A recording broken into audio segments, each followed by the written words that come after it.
And as always, we're going to be looking for accurate context, good risk management, and always exercising good patience. Everybody who's traded has gone through periods of time where their strategy hasn't worked. Where if not a hard stop, you should reevaluate the trades you're in based on time. That's what we're here for, is to put ourselves in the best success. A trading routine does that, builds that habit, lets you know what to work on, what to reflect on, and what to improve on the next day.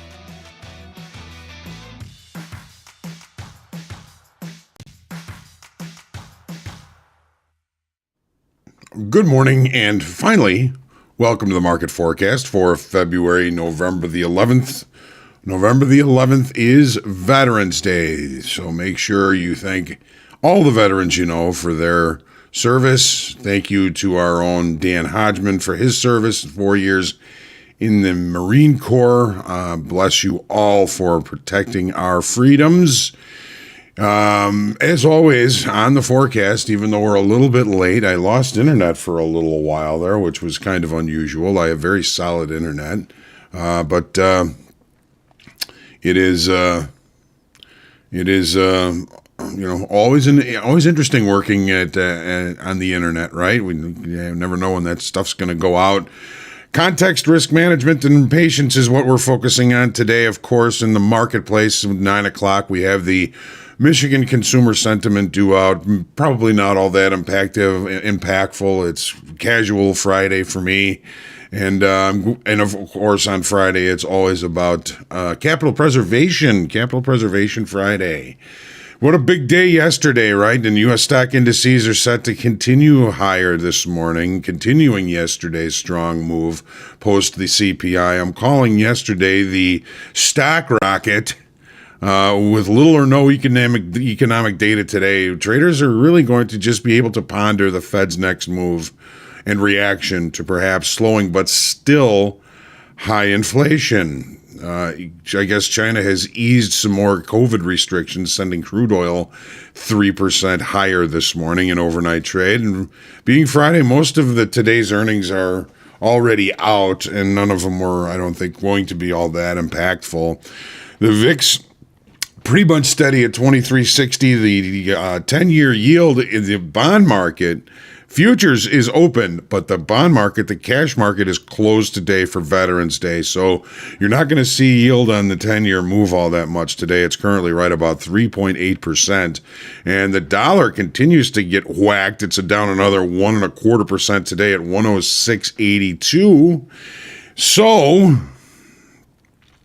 we're going to be, looking for our opportunities today. We're going to check the charts here shortly. We've got a couple of late spikes. We've got some things going on that might provide some good context and opportunity for us this morning. But as always, I do apologize for the tardiness today. Again, I had a gremlin around here somewhere and lost internet for a few minutes, but thank goodness now we are back. I was looking forward to this forecast being Veterans Day and everything. Make sure you hit that lucky like button, share, comment, question, feedback, heckling, and lover always welcome on the market forecast. Make sure you subscribe to our YouTube channel so you can get notified when we do go live. There are no other events today, no group coaching, no Make Hogue Money, no recap today. So we'll be looking forward to a very busy week next week. Next week we have the regular schedule. I've got another guest, I guess a guest appearance with Deanna Angelo from Market Stalkers on Wednesday. We also on Wednesday have our group coaching with Jared Tendler, which is a great book, which I'm reading right now as we speak, The Mental Game of Trading. It's a really, really a well-written book, easy to read as far as trading books go. I'm finding it very interesting and helpful, and kind of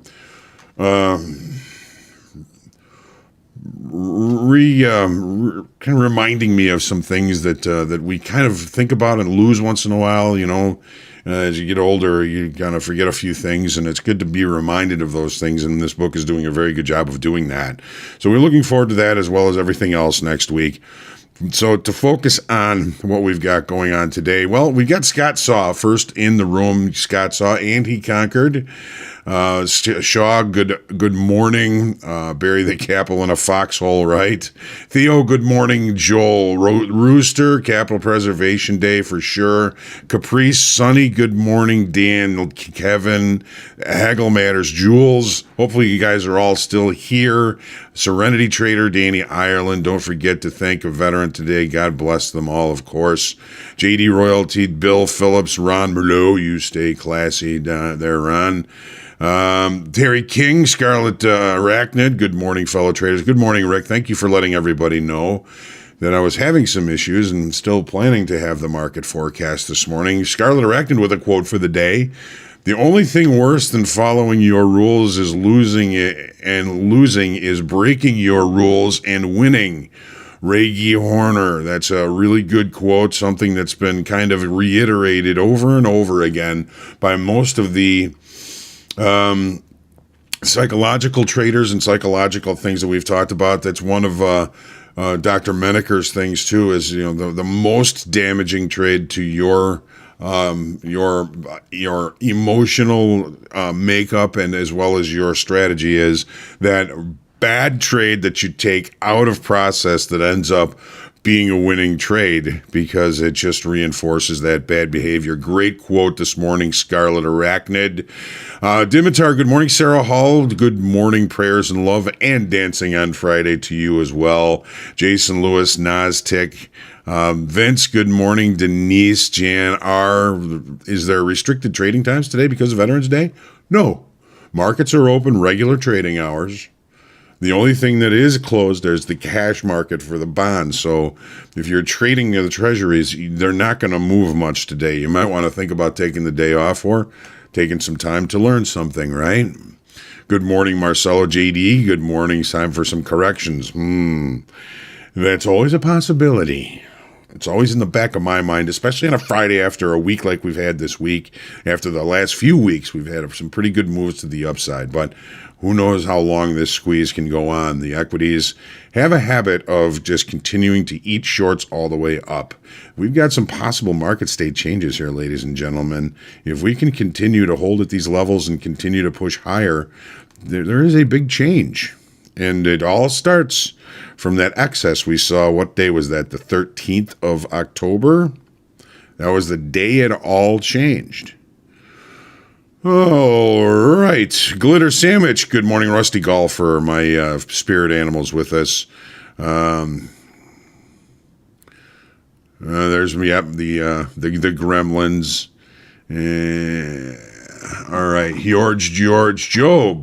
Big day. My 79th birthday. Joe, happy birthday. Happy birthday. You know, I've heard you. You don't sound any older than 50. You don't sound any older than 50. You sound very healthy. Hopefully that remains and you have a long, long, happy life. George, good morning. Happy birthday again from my brother Rick from Joe to Joe. Joe and Rick had the opportunity to chat a little bit yesterday during Make Code Money. That was very nice. Christian, good morning. Greetings from Nicaragua. The session is almost starting. Yep, we're good to go. Alejandro, Tyler, Ray, good to see you. My wildebeest trader, Randall, John, Melanie, good morning. Mango Heist, would today be a hangover day? Patience today is key. Patience today and every day is key. And you could be right. Dan likes to call these hangover days when there's a big move one day. The market tends to digest, and with no economic information coming into the weekend, I don't think that there's any talking feds that are going to be talking today. That's what I'm a little bit concerned, is how these talking feds might be coming at this whole move with a little bit of hawkishness and may take some of the wind out of the sails, if you will. Terry King, good morning. Yeah, finding mental game of trading very helpful. Good. Well, we're going to have the chance to talk to and have the author of that book, Jared Tendler, answer your questions Wednesday for group coaching. There'll be a lot of information coming out about that, of course. Peter, good morning. How much experience do I need to trade with Top Step? Well, Peter, we'd suggest getting into a trial account. Learn to use the platform. Start learning about a little bit about some of the tools that traders use. I don't know your experience so far.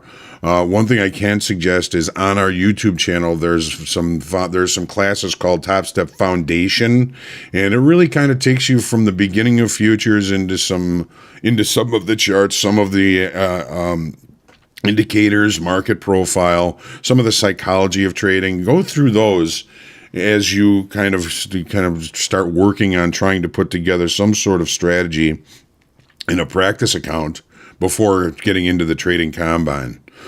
It's up to you as to when you feel as though you have the experience and at least a couple of simple strategies to look for throughout the day to look for opportunities. Joe's saying huge liquidity level at 85. So we're going to take a look at those charts shortly here. JD Royalty, Joe, again, happy birthday. All right. So let's jump in to the charts here, starting as usual with the daily in the E-mini S&Ps. Well, we see that our short to medium time frame structure has accelerated to the upside. Since this day here, what was that? The 13th of October, all that excess has put in our low, at least for the time being, and we continue to put in higher highs and higher lows against the bigger picture of the whole downside move here. Now, we're getting pretty close to a potential market state change, and yesterday's CPI numbers really put some juice behind that, okay? Look at what the market did. I mean, we opened and the numbers came out and we absolutely ignored some important inflection levels. We ignored weekly kickoff high, ran right through it, ran right through this trend line. It was almost like we were Glenn Close in, what was that movie? Fatal Instinct.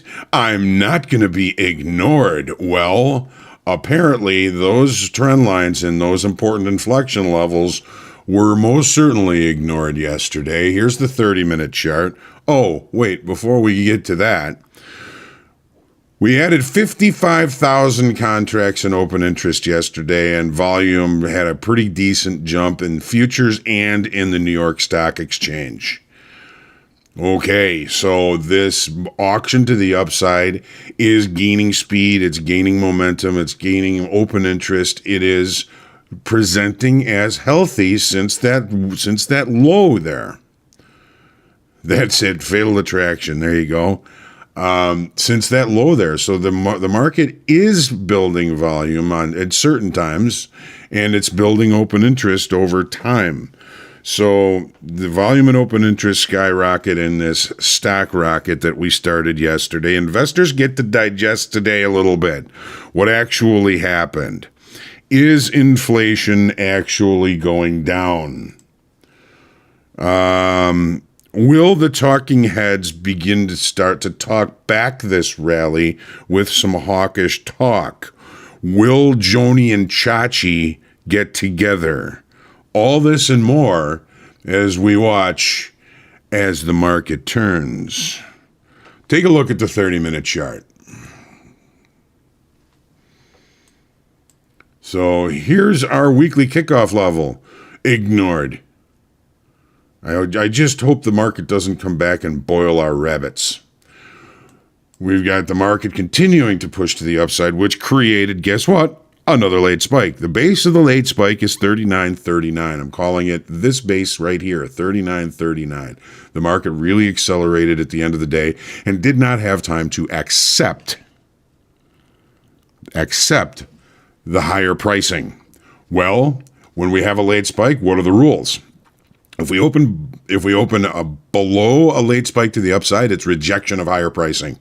We open inside the late spike, it is possible acceptance of higher pricing. We open flat out above the late spike. It is the highest probability of continued acceptance of higher pricing. So now not only do we have the late spike and we're opening above the late spike, we may have the opportunity for an opening range trade, which yesterday was the opposite direction that in make Hogue money, but we still had a decent morning. We made a little bit of money off the opening range. We did not fall in love with it, and then we saw what happened through the rest of the day.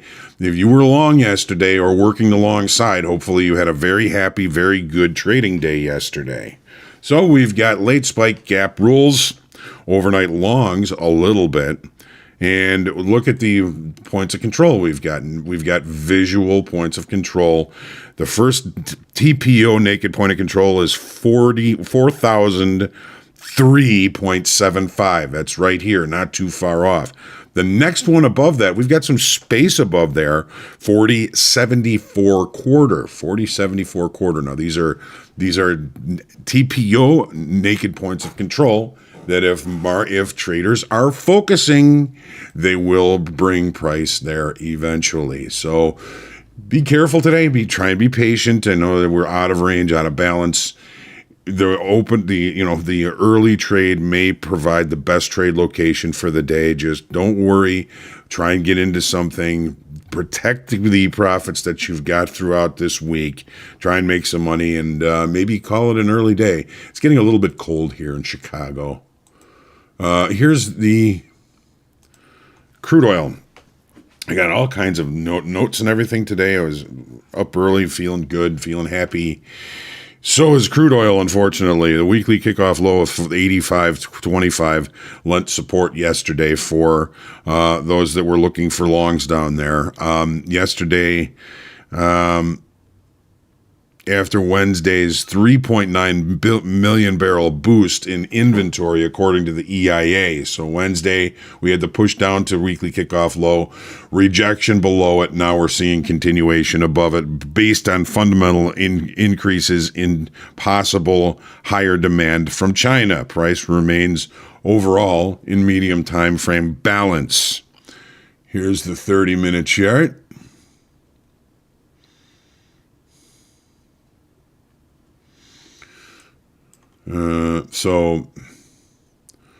We are certainly opening and have opened with a gap.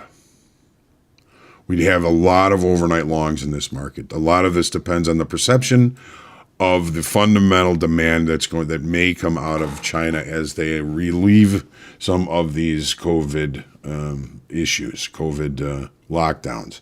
Naked point of control above, naked point of control below. We are largely still in a range-bound type of situation. We only added 1,000 contracts in open interest yesterday off that low. This is indicating that we're probably looking at shorter time frame traders. Now, we had some really decent volume last night on this move to the upside because of the China COVID releasing the lockdowns and whatever they're doing over there. So this is some pretty decent volume. Pay attention to that. The volume on this move to the upside was pretty substantial. We're going to start looking for, I think, opportunities, of course, to buy weakness, because we did get an opportunity to buy weakness at weekly kickoff low. We're in short time frame control. So short time frame levels may or may not hold. The market is, I think, going to be focusing on short time frame levels because we are still in range, still in balance in the medium time frame, and the longer time frame doesn't really care because we are so range bound. So the market is going to take us to visual levels that short time frame traders are looking at, and those are going to be our opportunities to limit our risk. And let's see if we have, we're way behind on the opening range trade, but here is the opening range, or this blue line here. So we did take out above the opening range, back to the opening range. The opening range remains the low of the session. So, thinking about the amount of volume that pushed this market up here, this is probably more than just short time frame traders. This is global, probably some longer time frame traders that may begin to protect this level up here. So as long as that opening range remains the low, that could end up being a good trade location by the end of the day. And for the NASDAQ, We have life. We have life. I feel like it's Frankenstein. Give me life. Give my creation life. We went through the trend line. We went through weekly kickoff high just the way we did in the S&Ps. Amazing. Volume jumped. Open interest jumped. 7,800. And now we've got just a couple of swing highs here to deal with before we really kind of fall up into some good space here. Where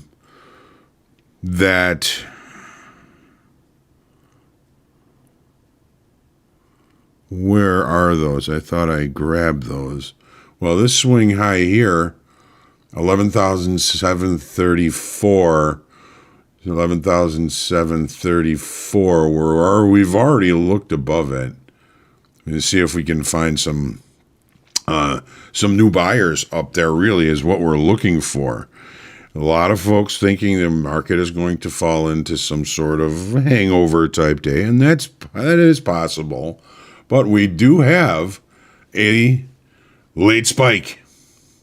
The late spike, I'm calling this level right here, which is 11,530. We have naked points of control above, naked TPO points of control above at, where are we here? 12,110. Thought I put this up here, 12,110, right about there. And then another one all the way up here at 12,888. 12,888. So if we can hold above this level and we can see some continuation to the upside, those would be the visual targets that I would be kind of focusing on. Got a nice pullback here. It doesn't look like we're going to be opening with a gap in the NASDAQ. We'll go back and look on the S&Ps.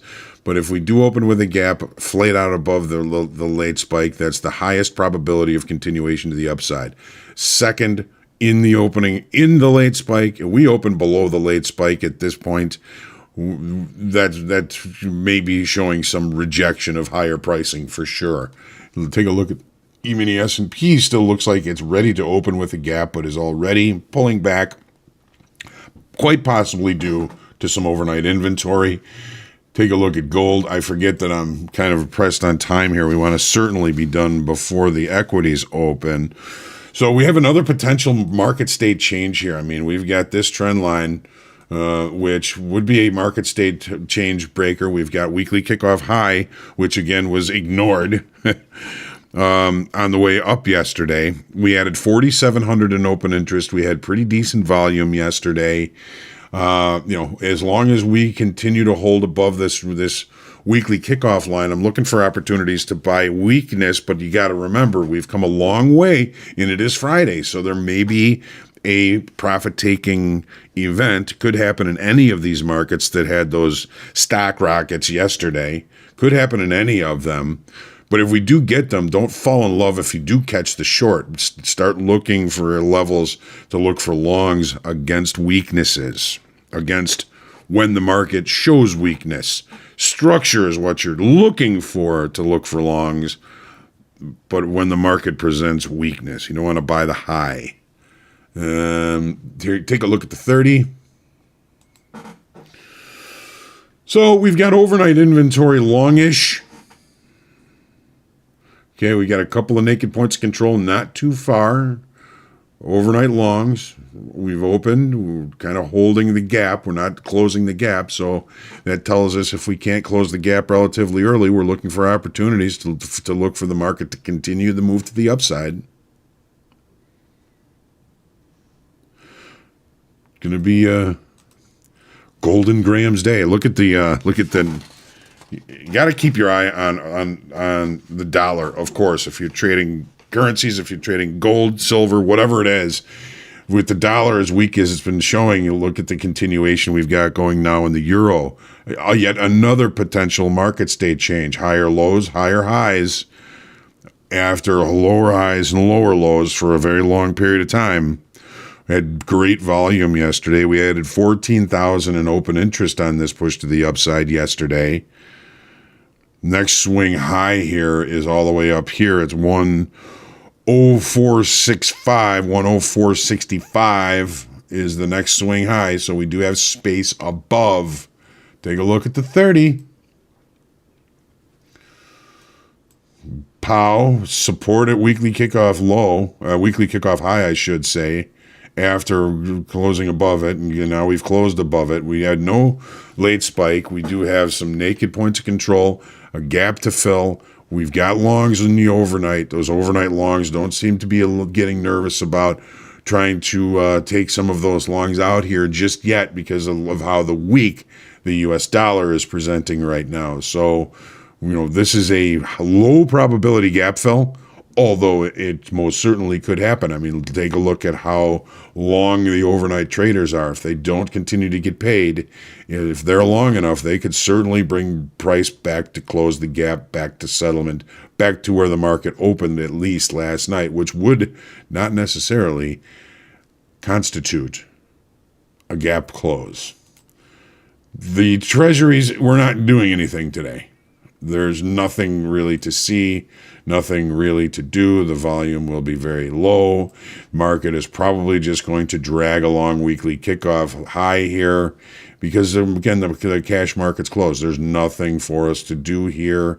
And in the natural gas, we added 1,000 in open interest yesterday. Volume continues to slow at these levels down here. So there is a sense of rejection of lower pricing down here, even after the island top that we put in earlier in the week. Monday was an island top. So we're really falling into balance here. And open interest and volume are kind of supporting that idea. Range bound, it seems as though that is the play for now. We've got our late spike yesterday, which we have opened above the late spike, but we're also opening and getting up against the gap here from Monday to Tuesday, which creates the island top that we created on Monday. So this is going to be kind of a tough level up here. We did open with a gap. We have a late spike. The base of the late spike is 618. The rules are if we open above the late spike, we're looking for opportunities to buy. We're looking for opportunities for price to accept higher. What is accepting higher? Well, the market could accept higher and pull all the way back down to here just by continuing to move value higher. So we got to be careful in that, guys. Of course, always, because it's such a nasty weekend. So, all right, let's take our deep breath. I hope you had a fun recap this morning, and get out there and profit. Let's take our deep breath. Apparently, there's a place where you can find girls in the chat. I hate that we get those trolls, but stay humble, grateful, and creative today. Capital preservation. Thank a veteran. Be kind to yourself. Be kind to others. Say a prayer for peace. Get out there and profit today. Trade well, and I will see you Monday morning, 7:45 for the market forecast, with any luck. Have a great day and a fantastic weekend with the ones you love. Have a great day.